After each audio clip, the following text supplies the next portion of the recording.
Doctor Ratnakar चैनी को 79तम जयंती उत्सव कटकर बंगाली साई स्थित मां सारला सदन ठारे वंदे उत्कल पक्षर आयोजित प्रख्यात नाट्यकार साहित्यिक लेखक प्रोफेसर डॉक्टर रत्नाकर चैनी को 79तम जयंती महासमारोह पालित हो जाइछे। उक्त कार्यक्रम में ओडिशार पूर्वतन मुख्यमंत्री तथा आसामर पूर्वतन राज्यपाल जानकी वल्लभ पट्टनायक सुपुत्र विशिष्ट समाजसेवी श्री पृथ्वी वल्लभ पट्टनायक मुख्य अतिथि भाव में जोगदे।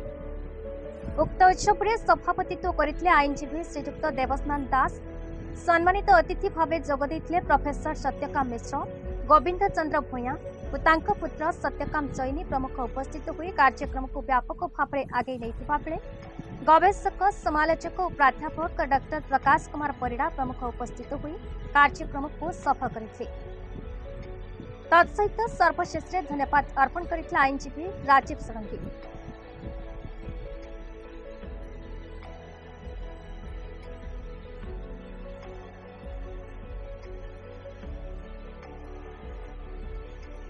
शिक्षक एवं आम गोटे अंचल लोक सारंकर जो 79तम जयंती आज पालन कर पूज्य पूजार यह एक उज्ज्वल दृष्टांत एवं सारला सदन एमती अनेक बरपुत्र जयंती सादोत्सव पालन कर जो परंपरा तैयारी कर परंपरा को सुदृढ़ कर अनुष्ठान प्रतिष्ठाता वंदे उत्कल प्रतिष्ठाता देवस्नान को धन्यवाद दूचे सहित आम जो मैंने सब ये जड़ित होते जो बुद्धिजीवी मानक से एकत्र करके बांधि रखी यह गोटे भल गुण योग्यता देवस्नानकर एमती कार्यक्रम ये अनुष्ठान करूँ रत्नाकर चैनी गर्वित मोर जड़े भल गुरु सी भल भल शिक्षक से नाट्यकार भाव में गाल्पिक भाव में सफल अध्यापक भाव में बहुत खुशी लगी आज रत्नाकर चैनी जन्म दिवस ये आज अच्छी मत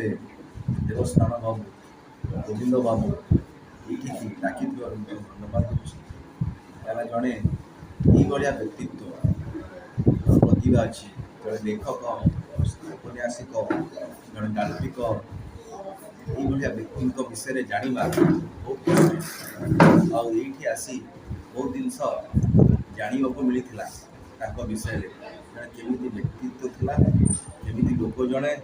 केते निष्ठापर लोक आउ जहाँ निष्पत्ति नौले से अटल रोते आस्ते आस्ते लिभि जाऊँ।